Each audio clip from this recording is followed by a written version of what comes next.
Hello and welcome to the Wrestling Headlines Royal Rumble Aftershock. My name is Matt Maher, aka Imp, and you can follow Wrestling Headlines on Twitter at Wrestle Headlines. I need a better way of plugging that.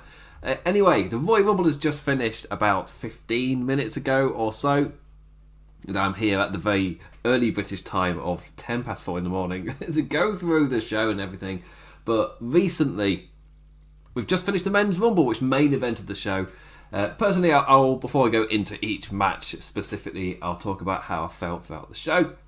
Also, tonight your show is sponsored by cider. So not genuinely. By sponsored, I mean with the Rumble I've been drinking some cider. Very British way to get drunk. Anyway, so overall in terms of the Rumble itself, not Rumble itself, but the show itself, I thought it was... It's a weird mixed bag where I had a list of things I put in like bad scenarios I wouldn't want to see happen. Then I had a list of things that I would like to see happen. And both occurred. So in terms of like reviewing it as a show, it's a weird one. Like the Women's Rumble, I thought ended just perfectly, and the way it built up to it, the way they did the final two, I was really happy with the way that match went, the way that match ended. The Men's Rumble was seemingly the opposite, where I enjoyed like the flow of the most of the match, to a point where one of my current favourites in Keith Lee didn't even show up in the match because if you didn't know, both he and Mia Yim received positive COVID. Well, no, Mia Yim received a positive COVID test, so that would mean Keith Lee would have to isolate, being that they live together. And Keith Lee wasn't in the Rumble, and I didn't mind, as in, I didn't even notice. I didn't even think about it until I saw him on Twitter afterwards. Like, oh crap, yeah, Keith Lee wasn't in it. But it didn't matter, because I enjoyed the flow of the match so much that during watching the match, I never once thought about it. And often when a Rumble isn't that great, you will drift away and start thinking about, oh, how could this be better and things. And I didn't think about that. Like, for the majority of the match, I was thinking about the match. And I was enjoying it. The only downside I was thinking was, like, my only nitpick was going to be, if, for the love of God, if Orton just shows up and wins, I'm going to... because I was not excited for that. And, like, personally, I'm not personally excited about Edge winning in terms of the character, in terms of... It's a weird one where, in terms of the character of Edge winning in 2021, that doesn't excite me. Obviously, in terms of a personal overcoming, it's a story really difficult not to get into and get behind. And just seeing that story play out, it's difficult not to get excited, or at least for it to be a feel-good moment for Edge to win the Rumble. Like 10 years after he had to retire due to severe neck injuries. And to see that, obviously he made me a bit happy, but in terms of characters and like the stories I'm seeing evolve in front of me, I, as somebody who watches television every week in terms of reviewing it, I'm not a massive fan of a star of yesteryear essentially just turning up and winning, because that means the characters that you've been building up investment with every single week, they just get pushed to the side for something else when the season ends, they return. So like, well, why am I watching it for the rest of the year? For me, it's a storytelling problem WWE had real issues with last decade, and it doesn't excite me to see it immediately still happening. Because like Drew McIntyre felt like them breaking that. Or I guess like the year Shinsuke Nakamura and Asuka won. Since then, it's felt like that duck has been broken. However, like obviously went from that into like Rush winners into it being a really weird. Anyway, the Brock Lesnar Goldberg era. I'll just say it as that, where your top championship seems to be always held by somebody of yesteryear, rinse and repeat every time. And that was kind of led into on this show the Goldberg storyline. I guess only for Edge to win the Rumble, but the way that he did it. So the way that Orton was painted throughout the match would have been my assumption of like a bad way to have somebody win, and that was why I was like, oh, at the final stage, then Edge went and won. For me, that was a really nice swerve. They kind of got me with that one because I was fearing the entire match that Orton was going to win. But that Edge did makes me a bit happier. However, that said, 100% would have preferred a modern day guy to win, just in terms of giving a boost. And in terms of that, that's why this is a show which I both really happy with coming out of it, and also not in some aspects as well. I've just realised I'm going to have to walk up and turn because I'm on a laptop and my laptop's not plugged in. So that's bloody great. Well done, mate. But yeah, if I get back into position him. Yeah, it's a weird show where I'm ecstatic after the Women's Rumble to see where that's going. And the Men's Rumble, even though I'm not massively high on the winner, that doesn't mean I'm not excited for what's to come afterwards. As in, the idea of Drew McIntyre Edge does excite me. The idea of Roman Reigns Edge does excite me. What worries me is Randy Orton winning the championship and you do Orton Edge again, this time with a few fans there. For me personally, don't rerun it. That's just my thought. That's what I would do. Because even though it didn't happen in front of fans, and that's a disappointment, really, the story still happened though. In terms of your product, in terms of the television, so rerunning it again, I'm not going to get excited for that. You've got your work. I say you're not. I say that so affirmatively. What I mean is you've got your work cut out for you to make me care, given you gave me the story already. Like, in front of fans or not, when you watch TV product, we saw the story. We saw it happen. It happened. As in, you can't go into it this year. The feud still happened last year. So it would still feel like within a calendar year that we're kind of repeating the story we saw last year. And that's going to be difficult to escape from if you do it in the same match. But if it's Edge versus one of the current guys, that I'm up for. Obviously, Edge has to lose, which for me makes me think Roman Reigns would be the best choice, because you can use Edge to really lift up Roman Reigns. But that's just what I would do. Well, that's why it's in a weird mix. Like, the Men's Rumble I really enjoyed, and I thought the ending was just a bit anticlimactic for me. As in, it's when I realised who the final four were, and it's like, well, there's only one way this goes. Well, for me, it was the moment Daniel Bryan got eliminated, and again, the reason Daniel Bryan's kind of purpose in the Royal Rumble repeats itself, where he gets a nice little showing, but he gets eliminated early enough so that you're then not booing the person to win because they're not Daniel Bryan, aka the 2015, the Roman Reigns year. It was mental to think they could do that at Daniel Bryan's height. It's not the same level of support for Bryan as it was back then, so it's not as mental. But it was still that feeling of, as soon as he's out, well, it's like, well, there's only one. This ends with Edge and Orton then. There's no other possible way to do this. And yeah, I will say, I'm very strongly drifted into talking about the Men's Rumble, because in terms of like the show overall, for me, it hinges on your two Royal Rumble matches. And I was just happy with the women's. So I'll talk about the women's when I get to it after I talked about the men's, which was the main event. It's just personally not massively hyped into the idea of Edge winning the Rumble in 2021. But I mean that as a character in the story, in the world. That, again, the world that WWE trying to convince me of, that is important. That kind of thing. Yeah. I mean, in terms of the feel-good story, obviously, there's that. We'll go through the Men's Rumble. I've got all the entrants written down. So it's got like my reactions to things as they were happening. But number one was Edge and number two is Randy Orton. Well, I say that, they revealed on backstage, and WWE themselves even tweeted out, number one's Randy Orton, number two is Edge. Hence my surprise when Edge walks out first and Randy Orton second, even though it's still publicly put out there that Edge is number two. It's like, wait, so number two entered first? What is this? So the first two people out there, and I personally really liked Edge charging at the no longer sunburnt Randy Orton on the staging as the Rumble kicked off with a pure brawl. For me, like, no Rumble started like that, as far as I know, and a completely unique way to kick it off. And I was generally up for it. I was really, really excited for that. And number three was Sami Zayn, out there with his documentary crew, to document the conspiracy against him. I really like that gimmick. Immediately chops down Edge as he and Orton worked down the man. Really, really... Again, at this point, I'm like, oh, I'm really liking where this is going. Number four is Mustafa Ali. Nice linking things as Cole lets us know about Ali going off on legends taking the current day folks' spots. And that's the exact reason he goes after Edge. Suddenly, Edge is up against it 3-on-1. It's like, again, you started off with the big brawl. It was relatively even. Edge seems to be winning out. But then Sami Zayn comes in 2-on-1. Mustafa Ali comes out 3-on-1. This is building really nicely. Number five, it's got to be a babyface. It's Jeff Hardy. Right when Edge looks done for, down go the heels. Or just Ali after a whisper in the wind as Zayn and Orton swing Jeff down. However, Nothing capitalised upon as Orton and friends all turn on each other. RKO's for all. Spear from Edge to Randy, and back to the ringside brawl the lads go. Edge taking Orton to the announce table. RKO blocked. Education onto the announce table. Table no breaky. As number 6 comes out. Right, one more sip of the cider. Ooh. You can't go table no breaky. And then not drink the alcohol next to you. Yes, number 6 was Mr. Ziggles. Never mind him. Edge was going wild, swinging a chair at Randy because storyline thing is playing out.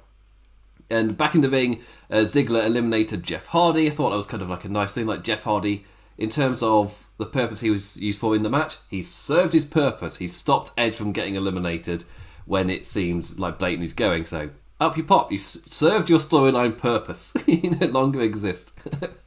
Out he goes. Like David Lynch, character just fades away. Why's he gone? Served his purpose, hasn't he? Well, why do we don't need him anymore?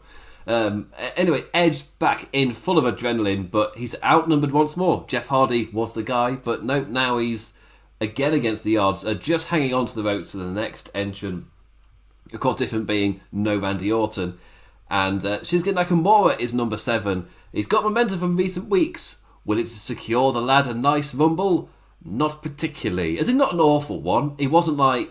He was definitely stronger than last year. So the efforts in recent weeks, like in the last 3 weeks, the efforts to get Shinsuke Nakamura a bit higher up the card feeling, like he and Cesaro as well, I put them in a similar bracket where they never felt like true contenders, but they definitely felt in better positions than they were this time last year. So, upwards, I guess. I mean, immediately after seeing this Rumble, it's one of those things where I think, well, let's see if the continued, a kind of great little storytelling they've been getting continues after the Rumble. We'll wait and see. But after this, though, Orton is assisted by referees across ringside as his knee is hurt by Edge. We'll get updates as the Rumble progresses, but Randy Orton is being treated as he's injured, he's out, but they keep going back to him. To be fair, it's one of those angles where I would, if you've ever watched a Rumble before or watched wrestling before, there's no, it wasn't done particularly well. Like, not once was I ever, in terms of them convincing me a thing is happening, not once was I convinced Orton wasn't coming back right at the end. As soon as it happened, it's like, he's coming back at the end. It's just, and somebody pointed out, there were, no medics came out, it's just doing the referee thing, it keeps cutting back to shots of him walking back, and then afterwards later, you see shots of him in the medical, and he's out, he's got to be out, this is it, he's definitely done for. It's like, you completely failed to convince me he wasn't going to come out at the end. And then when he came out right at the end, I'm just like, for God's sake, he's not going to win, is he? But I liked the swerve that he didn't. Anyway, let's switch up. I'm only 7 entrants in. Got to go quicker. Number 8 is Carlito. I spit in the face of people who like to be cool. Or whatever accent he speaks with. The man's got some muscle on. Dench as hell is our Carlito. Rips as heck. Sending Zayn over the top, but without any feet hitting the floor. Orlando Side Cancel has made it to one of these live streams. Congratulations on making it. As you can see, I'm the knackered one in this. Number 9 is Xavier Woods. Woods immediately taking down Ali. Nice little continuation of their storyline from more there. The heels outnumbering the faces. But the charge was there from Xavier. He had the charge. He went for it. It didn't go well after that, but he went for Ali. Number 10. And a third through the Rumble, it's Big E. It's a new day, yes it is. The Intercontinental Champion fighting off Ali and Zayn as the New Day work together. Midnight Hour to Zayn, and out he goes. The conspiracy continues, and I can't wait for that on SmackDown. As soon as he was thrown out, I've immediately... Well, to be fair, it wasn't even before that. When Big E and Xavier were both doing the moves on Sami Zayn and then hit their tag team finisher. It's just, as soon as they were doing that, I'm like, I cannot wait for SmackDown. When Sami Zayn is going to kick off about the conspiracy. I mean, as soon as he enters number 3, you're like, conspiracy, he can go off on this. I'm looking forward to it. Again, I would personally love to see more Sami Zayn in a match like this, but he kind of served his purpose perfectly. Didn't outstay his welcome either, and went out at a perfect time that he can then do more stuff with afterwards. Yeah, thought he did quite well. Number 11 was John Morrison. Awesome duck of a Shinsuke kick into one of his own. arriving in style with John Morrison. After this, Woods planted Ali, but to no avail on the elimination, soon finding themselves fighting on the apron. But Big E made the save, fending off Ziggler, only for Ali to take out his friend anyway. Woods was out. Big E, angry, makes the man pay. Out goes Mustafa Ali. So, but out are Xavier Woods and Mustafa Ali after that. Again, both serving relatively fine. It's a Rumble where they served their purpose as well throughout the most of the match. It wasn't, I don't think technically it was a back Rumble. It's like, calling it a flashback Rumble. Yeah, that's not a bad shout, actually, in the way that it played out. And I think the fact that most entrants served a purpose before leaving, you never felt cheated with an elimination. So even though, your favourite wouldn't win, it kind of felt like, even though your favourite didn't win, type of example, everyone at least served a purpose and fed to the match. So when they got eliminated, it didn't feel like out of nowhere or anything. It's an odd one. Because again, I'm not particularly excited about the winner, but it's more like I'm happy for the performer than I am for the character-wise, I'm not that invested. But in terms of the actual match itself, I can't say anything was particularly wrong or bad or anything. Again, living through the 2014 and 2015 Rumbles scars a man for life. Watching those two live at the time. It was so bad, BBC reported on it saying, oh my god, the fans have turned on the wrestling. One of those stories. I can't believe it. They've turned on the wrestling. Anyway, number 12 is Ricochet. Stop tangenting, it's a long show. In the Rumble, in spite of him losing his qualifying match. So, let's just say he's in after a good showing. Yeah, why not? Mace, was it Mace on Twitter? No, it was T-Bar on Twitter, which was saying, interesting to see that we had two people in that Rumble in spite of the fact that we beat them. It's like, yes, that's a point, but also T-Bar and Mace. No, if you're in the Rumble, you're in there as jobbers, so it's good you're not there because the stable will be dead after this. Yeah. Anyway, jumping about all over the place was Ricochet till Morrison entered a back and forth with him. Number 13, Elias plants Ricochet, spins Morrison, gets kicked by Carlito. Fantastic dropkick from Carlito, who then paid for that with a knee, and out goes to Cologne. It's like, Carlito, he looked good. He kind of reminded me about the MVP showing where he came out there, got a decent pop. Of course, this time it's a bit artificial, but I guess he can judge it from Twitter a bit, because that's kind of the main feed of it, or with people watching on the Thunderdome. But yeah, Carlito with, I thought, a fantastic showing, and his dropkick was awesome. He was in fantastic shape, twice the size he used to be. I swear. And then out he went. Obviously, I don't know about the minor details, but guy looked great. As a fan, I can say he came across to me as in fantastic shape all round. It reminded me of MVP in the sense of a kind of performance that normally gets a little follow-up.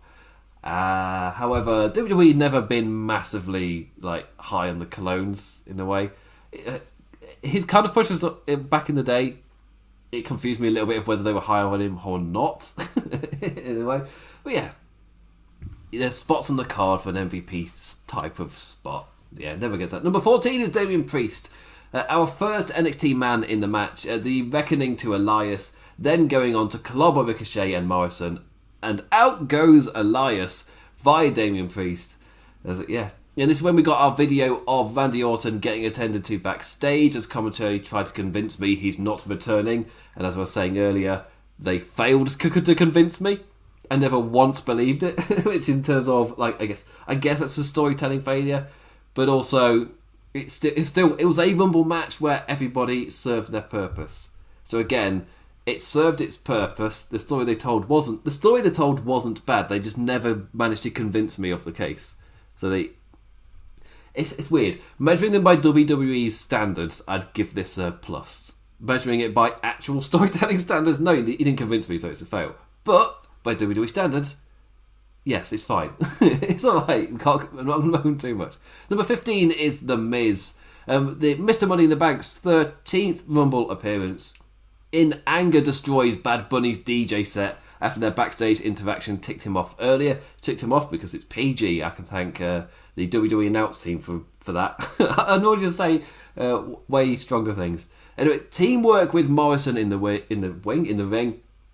taking down both Ricochet and Ziggler. But then out came Bad Bunny, upset at Miz's actions, so out he came. But with that distraction, Damien Priest eliminated them both. A strong showing for Priest, getting eliminations. Bad Bunny then went for a follow-up in the form of a dive from the top rope. Spotify's, I think it was like #1 played artist of 2020, doing a dive off the top, flying through the sky and down onto Miz and Morrison. Kick him whilst they're down, don't you? Ah, yes. Number 16, it's Matt Riddle, the bro and the Priest with a bit of kicky. Not really much else to say there. Number 17, Daniel Bryan, charging in with running drop kicks in amped up fashion. One of the favourites, and I just kind of felt it as soon as he ran in. Hard to not get behind those when he's doing the charging drop kicks. Ricochet with a really nice backflip into a suplex, which then led us into our next sequence of Kane. Out came Maher Kane in at number 18 for his 18th Rumble appearance, catching Dolph, and out goes Ziggles. Ricochet too with a choke slam to the apron. Team Hell No got a reunion as well, as after all that, Daniel Bryan finally rose back up, and yeah, it's a nice moment. Or not. Choke slam to Bryan, leading to Priest eyeing up the big man for a back and forth, and Priest eliminates him. Kane gets bigged up by getting 2 eliminations. Then Priest eliminates him. So again, technically, if I analyse, it's like, I look at it and go, oh, poor Ricochet, how far he's fallen. But in terms of the match itself, everyone served their purpose. It built up Kane, and then Kane gets eliminated by a Priest. Priest was like a bigger deal because of that. Like, yeah, everything served its purpose. It all fed in. In terms of the story they told me, I've not got massive holes to poke in it. It built well. 19 is King Corbin. Corbin struggling to get anything off on fire as Nakamura took him to task, but eventually all that Smackers build came crashing down as the bold lad clotheslined the Japanese star out. Oh well, Shin, you won. You did well in the gauntlet. If you also didn't win on SmackDown, you got the SmackDown gauntlet push. I don't know if it's going to continue. Be nice if it would. Really, I've liked what SmackDown's done recently. I'm behind SmackDown. 20, it's Otis. As soon as I say I'm behind SmackDown, Otis. Big boy charge, running at people into the corners, but no Brett's rope follow-up as Corbin just pushes him off it, eliminates his second foe, down goes Otis. And possibly Otis is your replacement for Keith Lee getting injured. Also, Keith Lee not being able to be there, or gets the hurricane later on maybe. It's a bit of a spoiler for later, Agent. 21, it's Dominic Mysterio. Getting a nice showing. Right into a big boy spinebuster from Baron. That looked brutal. But he eliminates Corbin. He gets his comeuppance, wrapping the legs around the head and driving him over. Baby Mysterio arrives to the Rumble. Thumbs up. 22 is US champion Bobby Lee Lashes. Out goes Mysterio. The big man launching the fellow out, and in terms of Dominic Mysterio, and out goes Damien Priest too. Lashley arriving in style. I like this, seeing Lashley feel like a big beast, especially after his last Rumble appearance. Felt a bit like a joke where he kind of like charged in and went out. I think that was 2019, but on this occasion, he felt like a big deal. It was, he felt like a big muscly lad, and he was. A big foe to take down, so I really like that. 23 was the Hurricane. Stand back, there's oh dear, or oh no, out goes Helms. Lashes and Big E working together to quickly dispose of our hero. And before the Hurricane came out, we got a really nice stare down between Bobby Lee Lashes and Big E. Before they then went into a back and forth, both so strong, both so athletic. US champion versus Intercontinental champion. In a nice little to and fro. I like that they got that, and then they eliminated the Hurricane together before, back to it. 24, Christian! Yeah, boy! This was the biggest feel-good entrant of the night. It was great seeing Christian, who very quickly worked with Big E and Matt Riddle to get Lashley out. Maybe Edge was there as well. The commentator said 4, but I only saw 3. But Christian working with Big E and Riddle to get Lashley out. And then looking great as he takes down E with the kill switch. A feel-good moment followed between he and Edge, hugging it out in the middle of the ring in 2021 before Riddle tried to get in on the action. that didn't go well. Nice opportunity for some Edge and Christian teamwork. So we go to the next entrant, which is number 25, AJ Styles with Omos. Looking relatively strong early on, till quickly getting speared by Edge, which I feel like that cemented AJ's kind of status in this Rumble, where he looked good for a tad, but he never felt like a genuine competitor to win, so him getting eliminated felt at the same level as it did pretty much in his entering minute. It's like, oh yeah, he will do some nice stuff and then get eliminated, which is exactly what happened. But yes, 2020 repeats as Edge quickly spears AJ. Oh well, AJ, nice try. 26, Rey Mysterio coming down. A really nice quick flash with AJ. AJ Styles, Rey Mysterio. Why haven't we seen that more? But yes, who he rocked on the apron only for Omos to save his man. And Big E was then subsequently dragged out by Omos, who then launched him over the announce table. I was like going, boo! No, Big E. First time we've really seen Omos get physical in the match as well. Normally, if he gets physical, it's in a very it's in a way where he's not launching the attack. It's like they've landed on him, he's caught them, or something like that. He's never fully dragged someone out and launched them. So that's like an evolving moment. As in, they always had to step that barrier at some point. We start to get more physical, because then you got your reasons to then get him in the ring. But I enjoyed the era where AJ Styles' bodyguard actually felt like a bodyguard, aka solving a situation with as little violence as possible. It's like, yeah, I liked how Omos was doing that. Now it feels like they're stepping it up a bit. But yeah, baby steps. 27, it's Sheamus. Irish Fire burning strong. AJ back and forth with Rey again. Omos blocks the 619. Then after Rey fights AJ back, the big lad launches a second wrestler off the apron. Rey crashing into the barricade and onto the floor. As he starts to ask the question, how are you going to eliminate AJ? Turns out the answer, pretty simple. At 28 was Cesaro. The Bar with a reunion. Sheamus and Cesaro, one after the other. Right into a mighty swing instead. And a near elimination from Shamu, who just put his arm on the apron to stop himself toppling over. And then a swing for Bryan as well. Round and round and round they go until the next entrant, which was the returning Seth Rollins, Daddy's Home. Cesaro nearly immediately launched the Messiah out, but hung on he did, and into Fury he fired, which then led to number 30. And this is where things get interesting for this match for me. Because number 30 was Braun Strowman. Big baldy Braun barges Bro down, launching AJ over the top, but he's caught by Omos. Great catch that one, as more height and spin to that one. But out goes Cesaro, lifting Big Braun up before Big Braun slid out and just chucked the Swiftman out. Sheamus soon followed. Then Braun launches AJ Styles too. Braun seeing Omos and then just chucking AJ out over a different side. Poor AJ. Used it that way. So, but yeah. It's because I recently watched the 2018 Rumble, where there's a very similar spot with Andrade chucking out Kofi Kingston, where Kofi Kingston had been saved by the rest of the New Day, then launched back into the ring and eliminated Jinder Mahal. That whole sequence is fantastic.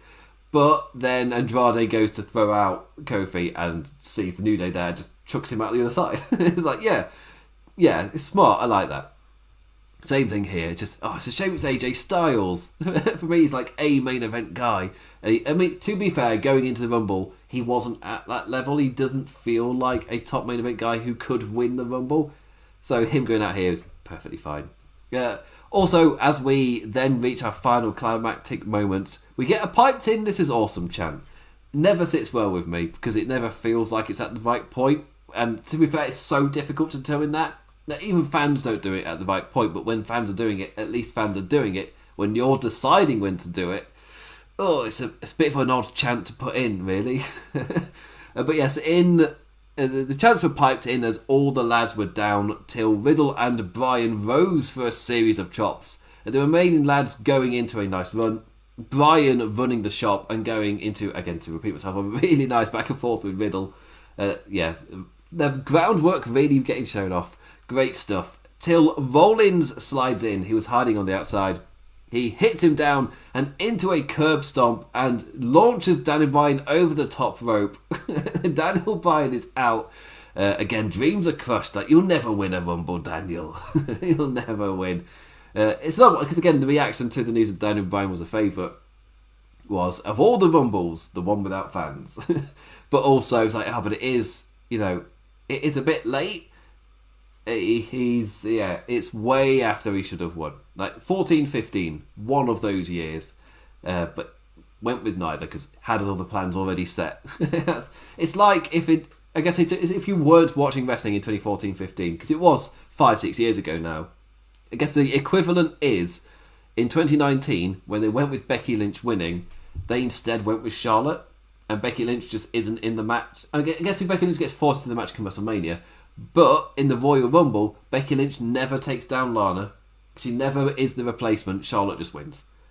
It's like if they went with that in the Rumble. They would have been booing like, well, no, we want Becky. And that's exactly what happened in 2014 and 15. They wanted Daniel Bryan, didn't give it them. Now, it's 6 years later. It's not the same. Him getting chucked out now is not the same as it getting chucked out. Him being eliminated halfway through the Rumble in 2015. It's not the same. It's not the same. But again, in terms of the match itself, I felt like Daniel Bryan served a nice purpose, especially in this final stage here, having a really nice back and forth with the people left in the ring. When he got eliminated, I didn't feel shortchanged. Part of it in 2015 is it didn't feel like he was in the match for that long, and then he was just gone. Here, I felt like I got to see a fair bit of Daniel Bryan before he goes out. It felt like he had reached the final stage of the match, then is eliminated. It had taken advantage by Seth Rollins with the curb stomp onto the apron. Riddle was then trying his best against Rollins, also found himself on the apron with him, doing well until Braun clocked him with a right, and Seth following up with a curb stomp to Riddle elimination. Down goes the Bro. Seth then trying to get Braun on his side as we have our final four in the ring, excluding Orton, who I'm assuming no one had forgotten about, as they're hammering home, this is the final four. No, it isn't. It's weird. Yes, Seth trying to get Braun on his side to take on Edge and Christian, who instead just launches Seth Rollins to the air. I love that. It's weird. When I saw the final four, I was like, I'm not particularly enamoured with Edge and Christian being two of the final four in 2021, even though I don't mind the sentiment and I don't mind the image of it. It's weird. It's a Rumble I'm really split on, but I can tell you I was not excited by the ending, but I can also tell you it's not a bad Rumble. It's an odd feeling, really. I would say it's not a bad Rumble, but it's not an ending I particularly was invested in the characters for, therefore I don't really care. And it felt like it was a bit too set as soon as Daniel Bryan got eliminated. Like, it being Christian and them doing that was, for me, not the best, but they went really quickly. They didn't work. They didn't play out too long. Where, again, I love Braun Strowman just launching Seth in the air, so immediately never on the same page. That for me changed it instantly. So immediately you got 2-on-1. You're not doing 2-on-2 type of stuff. Edge and Christian then take on Braun. They look to be somewhat losing, but eventually against the ropes, he topples up and out, and with the help of Seth Rollins, down goes Braun Strowman. But Seth Rollins is there. Out goes Christian too. He makes sure two people are eliminated. It then leads us with Edge and Rollins. Edge launches Seth onto the top rope and out he topples. I loved his elimination where it was less Edge definitely got the better of him and more Seth Rollins failed to grab the bottom rope in time. It's a little details elimination now. I really like those. We can see them grabbing for it and that's when they fall over. Like, it was a failure on his part. I like those eliminations. But again, immediately the camera is in close. It's like, okay, here's Orton. Immediately for the swerve, we all saw coming. RKO, Orton quickly picking Edge back up, but he's reversed and he's the one that goes flying out. Edge wins the Rumble from number one till the very end of the feel-good story of the night. Edge returns at last year's Royal Rumble with a career-ending neck injury which could have left him paralysed, and now at a point where he wrestles from number one all to the end. Yes, he spent a lot of time hugging the ropes. I don't think anyone who's won the Royal Rumble from these early positions hasn't spent a lengthy amount of time doing that. But yeah, Edge won the Rumble from number one. And I can look forward to whatever he does next, really. As long as it's not Orton Edge. So that's the only caveat. I think part of it is, in terms of the feeling of the show, you kicked off the show with a story about the previous generation holding the current generation back. The current generation wins. Cool, nice. But then your main event were meant to feel good about a kind of first name from the past winning your main event of the now. It's a weird one. For me, that's a bit of a clash within the one show, where you're telling me two different stories that they don't really fit together because the messages don't gel. As in, well, am I cheering for people of the past or not, in a way? Yeah, I mean, it's a bit more obvious with Bill, but with Edge, if Edge, you've got the tied feel-good story. It's just like the two stories on one show, I felt like would create a bit of a clash.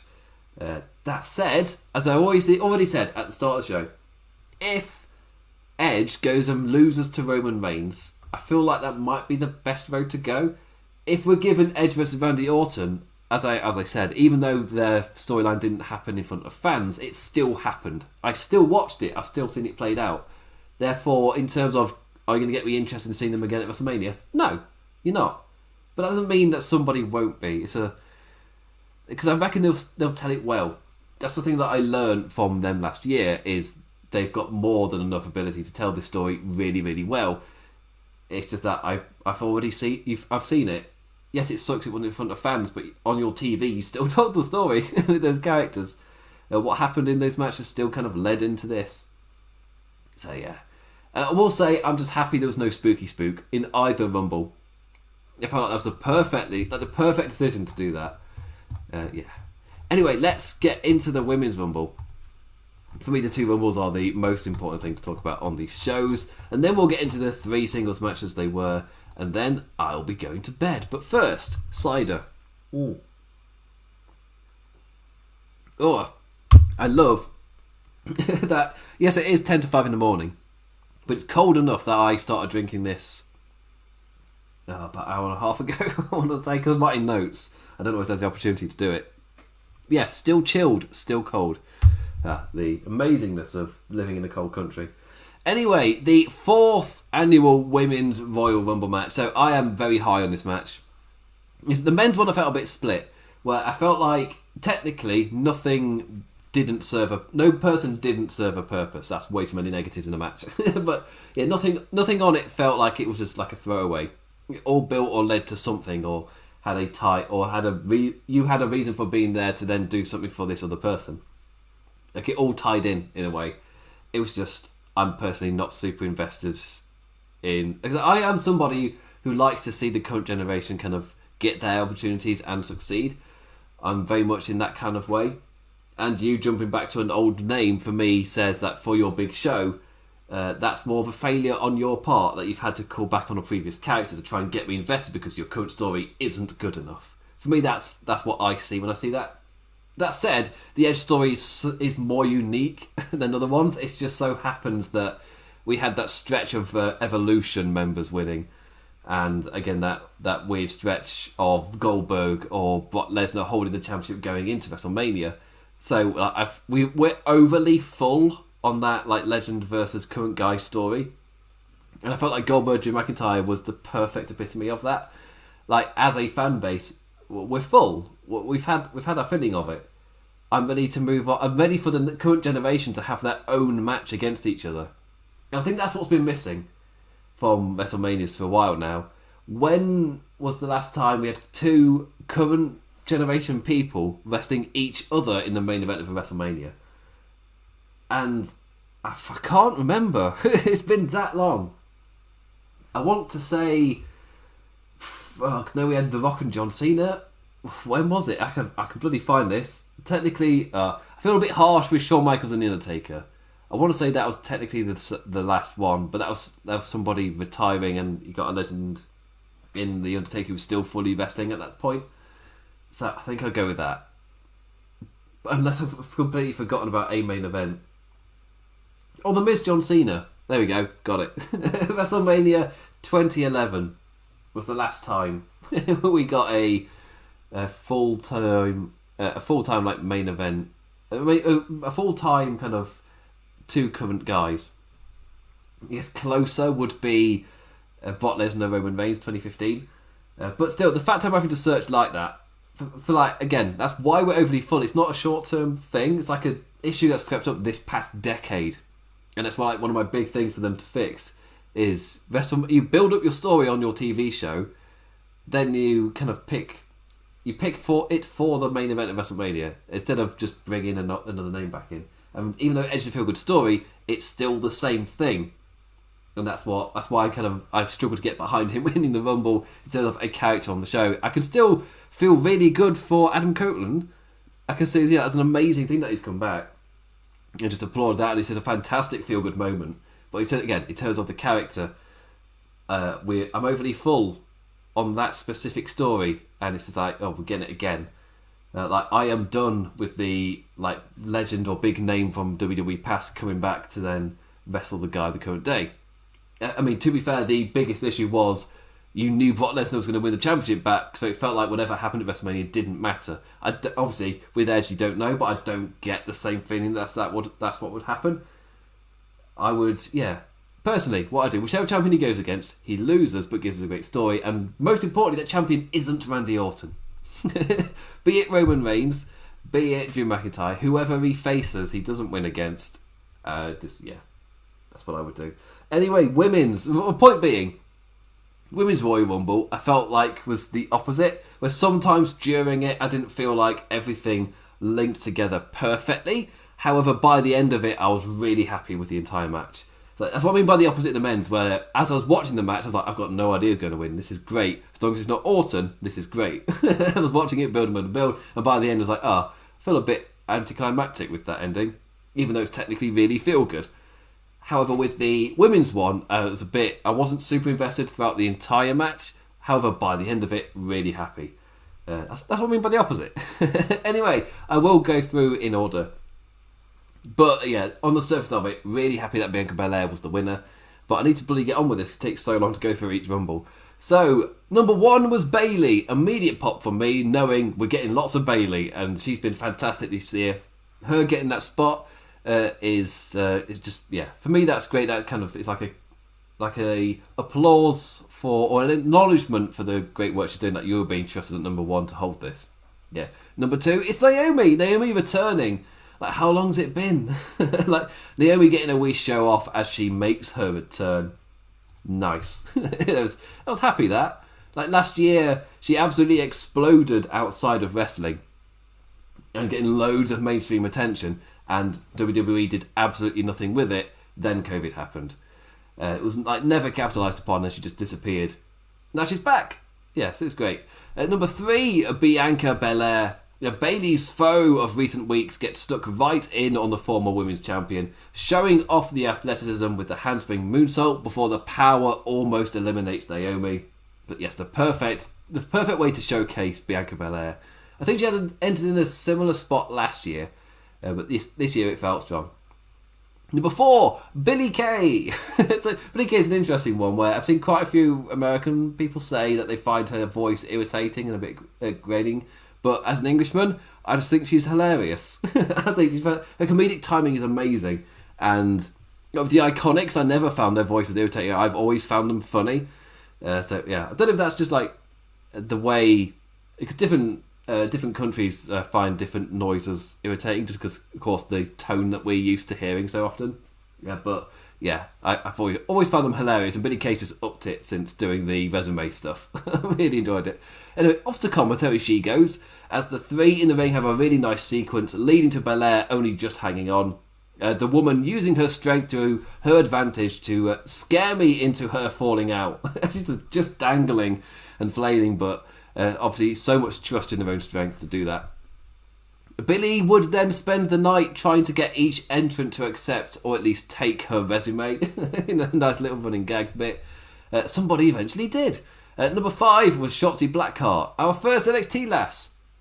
She was not the first person to accept Billie's resume. The green-haired warrior scaring the crap out of Billie with her tank rocket, and that sentence is all literal. It all happened.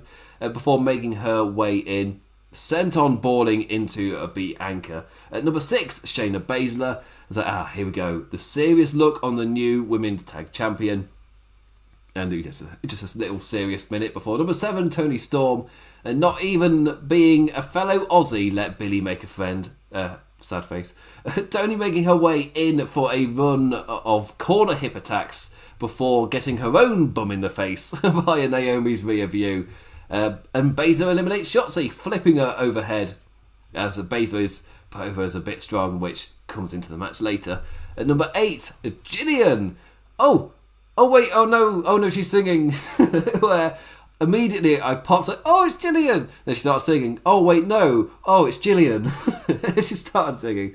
The offer for Billie and Jilly is accepted. Finally a friend for Billie as they finally enter the match. At number 9 is Ruby Riott. Oh man, right after Billie made a friend. Ruby charging in and running riot.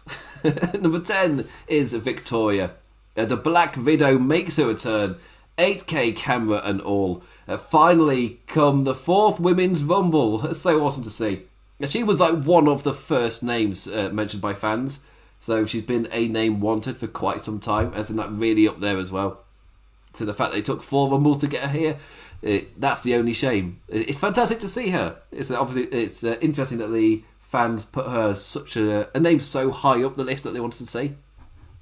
Yeah, so that was great getting to see her. Number 11 is Peyton Royce, Billie Kay's former bestie. Another Aussie enters the fray, taking Bayley down with her own version of the Widow's Peak before Victoria shows her how it's done. Yes, nice. Number 12 is Santana Garrett. That, like, oh wow, like someone who's not even made their mark in NXT yet, but the Rumble can make stars or names, or you're there for a powerhouse to eliminate you. It's one of them. It's one of the things. Which will Santana Garrett be? Number 13, it's Liv Morgan. Liv runs riot before Billie and Jilly explode. Oh no, not Billie and Jilly exploding. At number 14, it's Rhea Ripley, and to see her in the match is like, yes, she's in the match.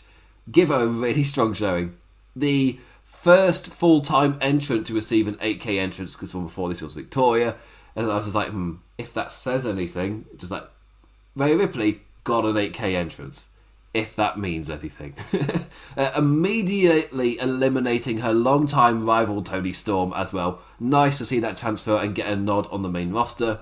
Even if it means Toni Storm didn't get a massive run in the match, it leads to Rhea Ripley getting one. Bayley eliminates Victoria. Boo. But also, yay, because it was Bayley that did it, passing of the torch moment. Ripley eliminates Santana Garrett. Ah, yes, it was the get eliminated to make someone look like a hoss. That's what for Santana. Number 15, halfway through the Rumble, it's Charlotte Flair at the halfway point, and it's last year's winner who is arriving. And Ruby Riott got eliminated. Her and Peyton in an apron tiff, but clever Bayley arrived to powerbomb her off. Smart Bayley. Smart Bayley. She didn't do the finger point thing with the head, but it was a perfect time to do it. And number 16, Dana Brooke. Making me think these 8K entrances aren't as symbolic as I thought. Dana Brooke's the next person to get one. Dana taking loads of folk down with a top rope dive to all. Liv Morgan eliminated by Peyton after a Bayley fight. So no right running anymore. Number 17, Torrie Wilson. Once again in the Rumble. Her second appearance after the debut Women's Rumble. So good to see her back. Number 8, nothing really remarkable is happening at this point. Lots of corner stomping that happens a lot of the times in Rumbles. Number 18, woo! My voice is way too gone to try anything like that. Ric Flair, the comes out is really confused. Is Ric Flair in the match? It's like, no, it's going to be. Of course, it's Lacey. Out comes Lacey finally. Lacey Evans struts her way down in the Flair garb, and just rubbing it into Charlotte as commentators go. How far is she going to go with this? Just getting into Charlotte's mind. Charlotte has none of it and clobbers the lass, laying in the elbows all over ringside and all. So, yeah, properly angry. Peyton Royce then gets eliminated by an angered Charlotte. Torrie Wilson eliminated by Baszler. Again, I felt like Baszler in the background was gotten over as a force. That led into the ending for me pretty well. 19, Mickie James. Nice to see the woman back. But whilst this was happening, Bayley was eliminated by Bianca, missed by production. It was like Bayley was like one of your biggest stars in this match, and her elimination got missed. Like, oh my word! Like I I assumed that she'd run all the way to the end and then get eliminated because compared to everyone else, there's no way she was going to have the energy level to succeed. That kind of run. Then I went and I was like, did I miss her elimination to the replay? No, they missed it. Like, oh, that sucks. That really sucks. I mean, it looked fine if production had caught it, but the production just missed it, so it felt lesser key, even though like the actual spot they did was fine. At number 20, Nikki Cross, hardly featured at all since the split from Alexa. But nice to see her getting some time to shine. As King put it, charging around like a firecracker as the last ran at every corner there was before Tornado DDTing Big Aussie Ripley. 21, it's Alicia Fox. It's the legend, Alicia Fox, when R-Truth's music played. So as in, Alicia Fox got into the ring, did some stuff, but then R-Truth's music played and Foxy's just letting him know, like, no, it's the wrong Rumble. This is the Women's Rumble. Like, oh, he got it relatively quickly. But the 24/7 title folk were already there. And after fending off, Alicia rolled up R-Truth to become the new champion. And I was like, oh, there we go. Alicia Fox is the new 24/7 champion. 22 is Mandy Rose. A stiff knee to Alicia and out she goes. R-Truth taking no time to get back to 24/7 title before pelting it from the herd with Foxy in tow as well, chasing right after him. And there's the 24/7 stuff for this match. 23, Dakota Kai, another NXT lass, a nice sequence between her and Ripley, who's continued to have a nice showing and get involved a fair tad throughout the entire match. Mickie James eliminated via Lacey Evans' woman's right. Bianca sweeps the leg but doesn't eliminate Naomi. Just to run through everything that I remember happening in this period. 24 is Carmella. She lost a title match and the women's division isn't that deep, so if you lose before the Rumble, you're in the Rumble. Reginald holding the mirror for her to check herself on the way in. When we cover her match, you'll get why. And Ripley eliminates Dakota Kai in power. There was some really good power spots too. Mandy Rose by Rhea 2, and that's 5 eliminations for Rhea. Strong showing. Reginald saves Carmella right off the bat, which I felt was a similar story with AJ as well. Well, I thought that they stay in the match and then later on you try to eliminate him and gets catched. Like right off the bat that got set. No, pretty much. Yes, say right at the bar. Nikki Cross eliminated by a Carmella kick shortly after that, and then Reginald saved Carmella again. Number 25 is Tamina. Super kick to Reginald and Carmella lands on her feet, so out she goes and she blames Reginald. Like, what are you doing, Reggie? We had a plan and you failed. And after that though, we got a good Tamina and Ripley in your big hoss clash of the night. Personally, even though it's Tamina, she served that well. It felt like it was a pattern between both Rumbles where most entrants served a purpose or in terms of the flow of the match or the story of the match, and Tamina as setting up Ripley as a big hoss as well. I felt that was done really well.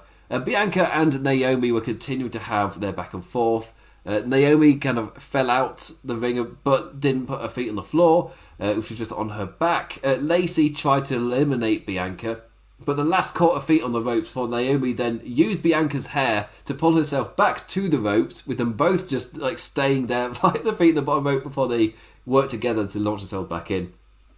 Like that. Number 26, Lana makes her return. Dressed in gold and all angry-faced, immediately went for the bigger lasses in the ring. Not sure that's wise.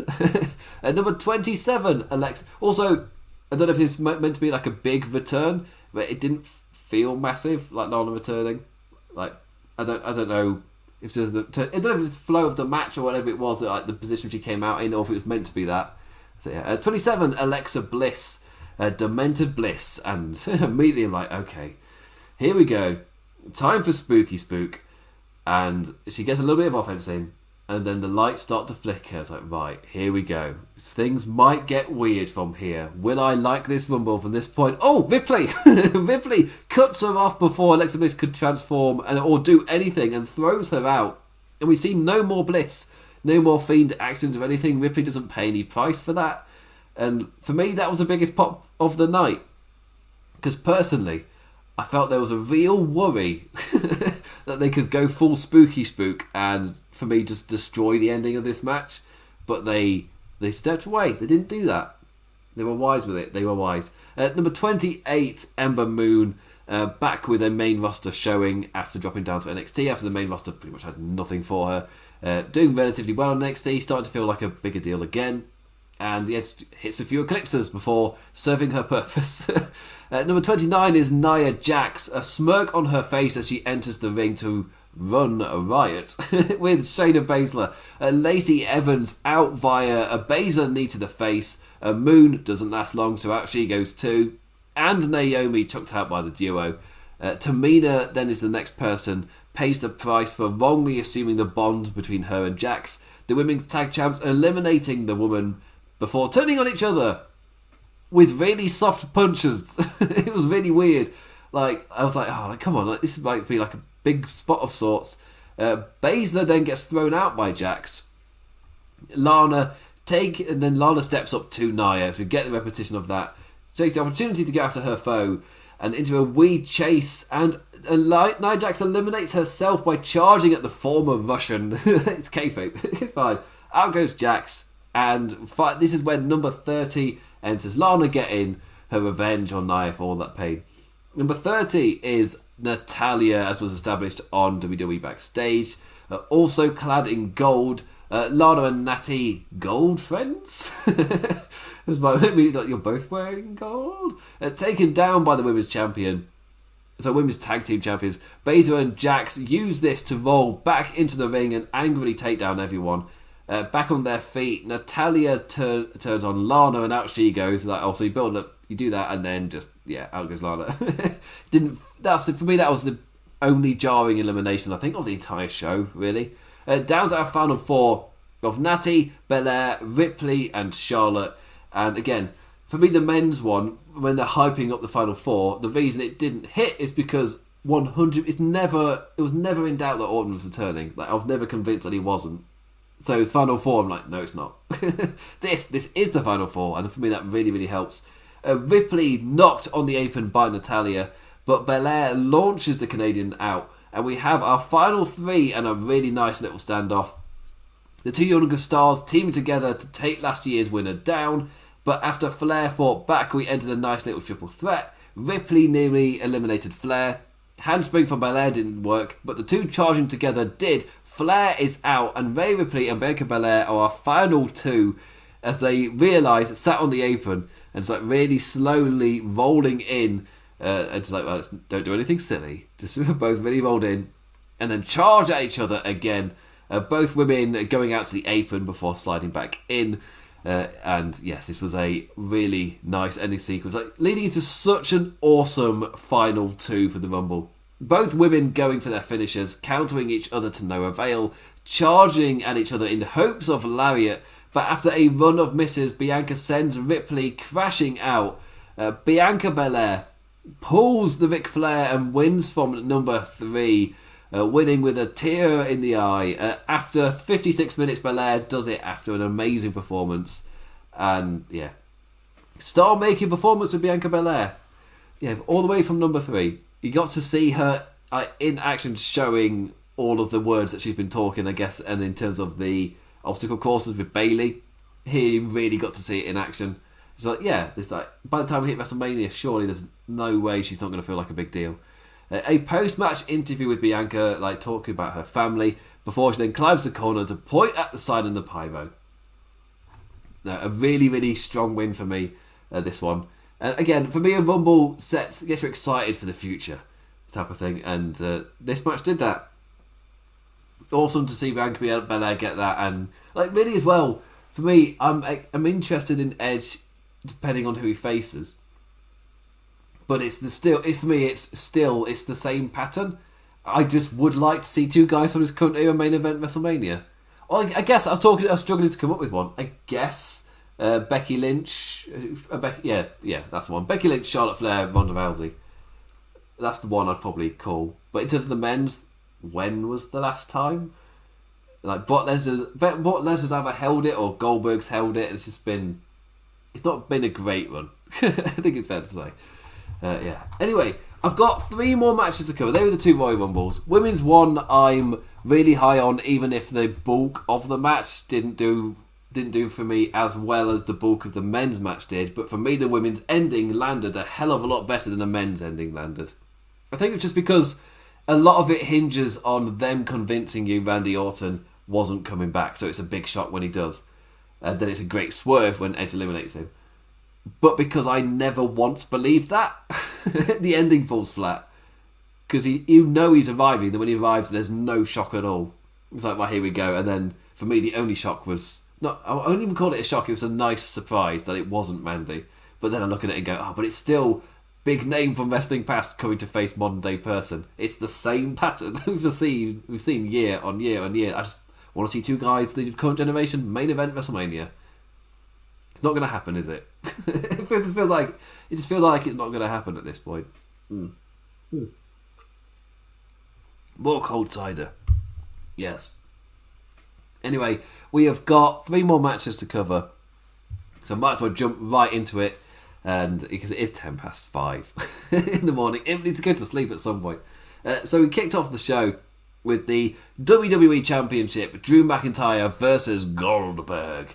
And immediately my Twitter feed caught onto the exact thing I did. Oh, Billy Berg in shorts. It's like, why are you wearing shorts, Bill? Bill, you're wearing shorts. It's like, no, I'm out here to have a big serious match against Drew McIntyre. Like, I'm going to beat up Drew McIntyre. But he's wearing shorts, Bill. Bill, doesn't matter. Ignore the shorts. It's not the point. But you're wearing shorts, Bill. I like that. This is not the entire Twitter. Why are you wearing shorts, Bill? It doesn't matter, does it? I'm going to beat Bill Goldberg for the title. But why the shorts, though? Yeah, anyway. I enjoyed that. Anyway, I loved the pissed off face on Drew as well. Like, not once shifting till his immediate headbutt to the older lad. He just had a pout on him the entire time. And for me, that was a really good convincer that he might be losing. It's just that he looked grumpy at the presence of the man. It's like, has he politicked his way to another win and Drew's just pissed that it's happened? No, he's just good. It's Drew McIntyre. Not even waiting for the bell before the big moves began. Oldie Goldie spearing the champion through the barricade as I begin to worry. It's like, now Drew's going to fight back in a bit of a hurt chest. Is that going to be the workaround to try and convince us Goldberg winning is a bit believable? No, it's more good swerve. A nice reaction from Drew to initially knock Bill back with a claymore, but right after he was taking spear after spear and finally into the jackhammer and kick out. Another spear, but Drew dodges and charges up the claymore. 1, 2, 3, and danger is avoided. People are... my Twitter feed was just full of people just going, thank God for that. It just... Drew McIntyre retains against Goldberg. After the match, we got a nice show of respect, and afterwards we're getting the old vet giving the champion his due. The match was a finisher sprint, as per Goldberg usual. Like, no letting the action, all at full pelt, and they try to convince you that Goldberg's got the champion's damaged kind of stuff, as you do get in these matches. So, I've loved those matches from him in the past, but personally, I've had my fill of them. I'm done with them now. For good for what it was, but what it was the same thing we've been seeing over and over, so I don't need any more. I felt like WrestleMania was a good final note. And to hit it again here, it's like, I'm going to struggle to get that excited. Really? It's technically an exciting formula to a match, which works better and better the less of it you've seen. It's just that when was the Royal Rumble in Florida? If I can figure it out, that would have been 2017. And we've seen so much of it since that year. It's like, I'm good for a break now. But speeding on, I feel like I'm going to blast through these final ones. Maybe Reigns Owens might take me a little bit longer. But again, it's 5:10. It's so cold I can feel my nose filling up and my eyes watering. So him's fully prepared. Let's get to a SmackDown Women's Championship. Sasha Banks versus Carmella with Reginald. These two had a banger back at TLC last month. And here tonight I thought it was another solid showing. Sasha tried to immediately cash in on the finisher sprints with her own, going straight into the bank statement, but no. This match is going to build. Carmella getting the upper hand for the vast majority of the first half, the match swinging after Reginald got ejected for no reason, damn it. The man caught Sasha, who then spun him into a head scissors. And commentator's like, oh, maybe Reginald just saved Sasha there. But after the head scissors, the referee's like, right, none of that. Out you go. You're out of here. And I'm like, but if anything, he saved Sasha. Why would he eject him? No. Carmella with followed that up with a tope sui face, a tope suicida onto her face, and it was like an almost the phrase used is almost Trish herself, where you kind of like you land on your face and then bend, so it looks really, really bad. Like you'd expect every part of you to click when you did it. Still looked painful as hell. A little bit rocked, obviously, land on your face, kind of like that. But yeah, see what happens when you eject Reginald. The man saved her last month, catching her on a dive where somewhat similarly didn't quite nail it. Third pay-per-view times the charm. Yes, Carmella was thankfully okay and good to get up and try to tap out the champion in the ring. But Sasha fought out and eventually had the bank statement locked in for the win. Carmella with a close roll-up and ended up smoothly rolled into the submission. Kicking off with both champions retaining. Yeah. I thought, again, this was a solid showing, but they didn't really get the time to move on to anything spectacular. So it's a difficult one to grade. And obviously Carmella being not super loopy, but seemingly having to wrestle through something. And by the end, I thought, this needed like maybe 5 minutes more to give me a bit more for Reginald's ejection, to have a bit more time before Reginald's ejection, and then to also have a bit more time after his ejection to show things escalating a bit stronger. What we got was, him getting ejected what felt like a little bit too early, and then the match ending just as it was getting good and building somewhere. So, I mean, again, they were both still good together. It was still a good pairing. I enjoyed watching the match. It was just, not really much to dance with. Anyway, Bad Bunny then sang his song about Booker T, which then led us into the Women's Royal Rumble. And if I scroll down far enough, I can get to the Universal Championship. Hoorah!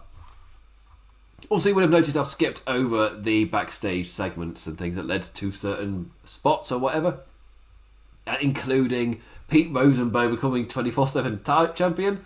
It's just, it's a long show. It's already like 1 hour 10 and I've not even done the last man standing match yet. So, skip over it. Who cares? The final match I'm going to be talking about tonight, the Universal Championship Last Man Standing, Roman Reigns with Paul Heyman versus Kevin Owens. More like Kevy no wins. Am I right? It's Tom Notchgag. Laying in fists right from the bell. It's like, yes, the tone for this match has been set. When that's your starting point, like you've got some heights to build to. An awesome spear from Reigns to Owens at ringside, and the head of the table grabbing some steel steps to go after KO in our ensuing Thunderdome crowd screen brawl, playing off Reigns launching the Canadian off there a few weeks ago. The two clambering all over the place. Higher and higher they climbed, seemingly swinging chairs all the way. Owens' fight back wasn't able to get back in, but Roman's was. Tired mispronunciation. And the Canadian found himself launched off and through a set of tables, crashing right down. He'd have to do that a few more times at the end of this match.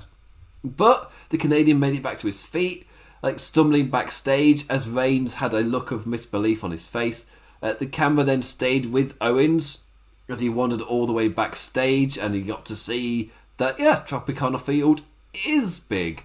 And for me, amazing comedic timing.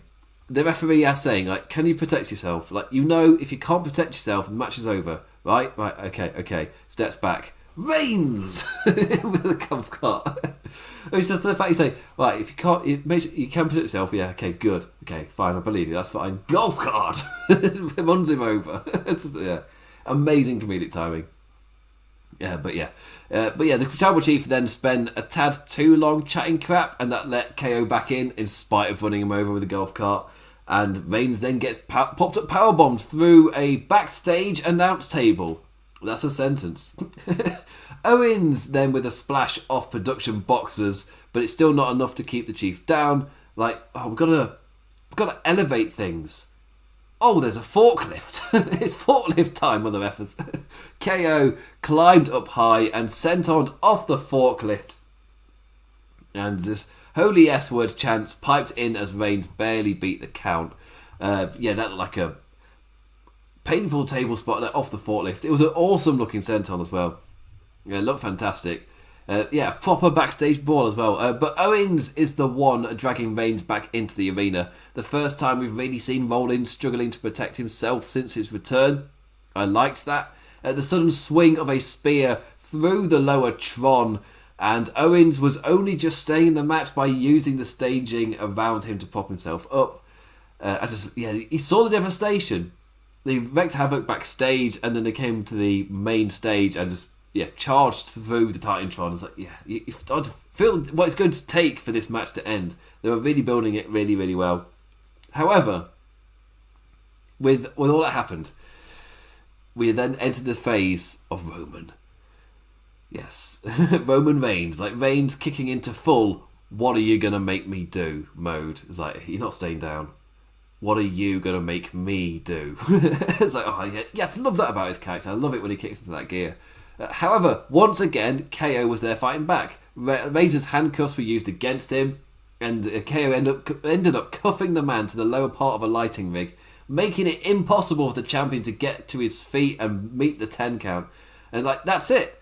Or at least it would have been if Roman Reigns' brain didn't kick in, as he realised there was only one way to stop the count. Stop the man from counting. So he launched the referee headfirst into a different part of the lighting rig. No referee and no count. Heyman then came out to help his client out of the cuffs as KO stumbled about on his feet. And I guess the only blip of this match for me was it took a while, or maybe like a tad too long to get the cuffs off. So that was a tad awkward. Reigns back to his feet and locked in the guillotine. I feel like the cuffs took a bit too long. So Kevin Owens still being as out as he wasn't as easy to transition into, but that was the end of the match. Neither man with anything left as Roman let go of the hold for the referee's count. Choked out, Reigns finally retains after a hell of a battle. Just destruction all over ringside. All over backstage and then staging area. So it was... They really built it up to what is it going to take. And Owens was out on his feet. And he thought he's out on his feet, but he's just found a really smart way to keep Reigns down. But then Reigns outsmarts him even further. And that's what led to the end there for me. Technically the guillotine is anticlimactic in a way. But in terms of Reigns' kind of presentation overall, it fits. It's just in terms of this match itself, you built the stunts and then it ends with a choke. So it is a bit more low-key. But it fits with Reigns, so I'm fine with that. It's fine. As people in the house start to get up, because it's time for work. Not everyone's on Im's time. But that's the end of the show. For me, it's a weird Rumble where I don't have much in the way of super critique, but I can say I was really happily behind one Rumble finish. I wasn't as behind another, but I was more behind the rest of the match for the one I didn't prefer the ending to. But I really liked the ending for the match I wasn't as into throughout the entire thing. It's a weird mixture. I thought all the title matches were solid as well. It felt like it was the right results going into the next thing. So it's an odd one. Depends on what your mood is with WWE, I guess, in terms of how you will see this show. If you're not somebody who's been fatigued by the former wrestling names of WWE past coming back to then have a WrestleMania match with the current guy, if you're not I'm just tired of it to the point where I just want to see one WWE Championship match at WrestleMania between two current gen guys. It just doesn't happen. Last year we got Bill Goldberg versus Braun Strowman and Brock Lesnar versus Drew McIntyre, and this year Edge is going to be facing one of them. And I'm assuming Brock Lesnar's going to come back for the other. That's just my assumption.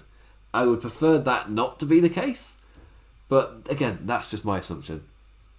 Because, WrestleMania for me, it's no longer that show where you crown the top of this generation, in a way.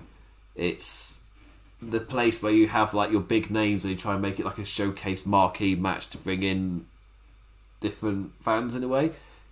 But personally, I feel like a really good way to bring in fans is to reward your fans for watching instead of short-term area and then the rest of the year doesn't really matter as much.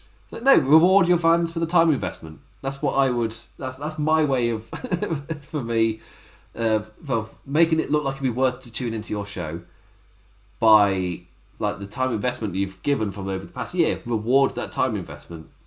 Yeah, for me personally, that's what AEW are nailing.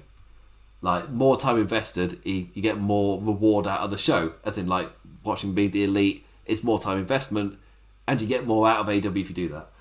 Yeah. Anyway, but in terms of I'm really behind Bianca Belair winning, and that doesn't mean that the Edge stuff isn't going to be good. I expect the Edge stuff is going to be fantastic television. Again, that's just comparing it to the rest of the Edge stuff, or Randy Orton stuff as well, has been really high quality stuff.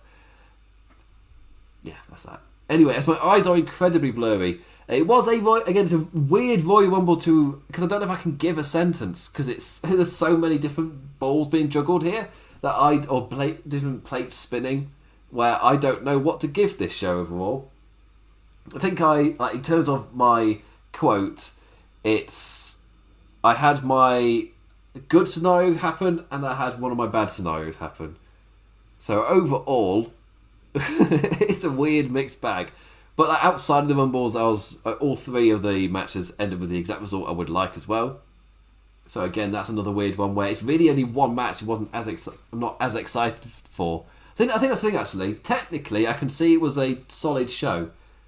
I'm just not excited because I'm not that excited for seeing another like legend versus current guy match. That's my thing. Anyway, I'm going to go to bed now. My eyes are gone super blurry. I've still got to do the podcast version of this. So anyway, I will be back on Tuesday for the Raw review to see how they follow this up. The Raw after the Royal Rumble. So thank you for listening, for engaging in any way, be that just liking or subscribing or clicking the bell or whatever it is. I will be back on Tuesday for the Raw review. Follow me on Twitter at the Damn Implicat. That's damn as in damn. And I'll be streaming on Twitch. I normally stream on a Monday. But again, it's 5 hours into Monday now. We'll see if I've got any voice left to do that. And if not, I'll be switching on Tuesday and I'll be live here with the Raw review. So yes, what did you make of the Royal Rumble? Are you excited for WrestleMania? Are you like me where excited to see the current generation get a great shining in Bianca Belair, but then a bit down to see another older star, getting another champion versus older star kind of name? Yes. Is that just me? Am I the only one down on that? Are you like, oh my god, Edge winning the Rumble, that's fantastic. Are you just excited for both winners? I've seen that. I've seen that reaction as well. Whatever it is, come up below, let me know, and I will be back on Tuesday. So without further ado, I bid you adieu. Adios.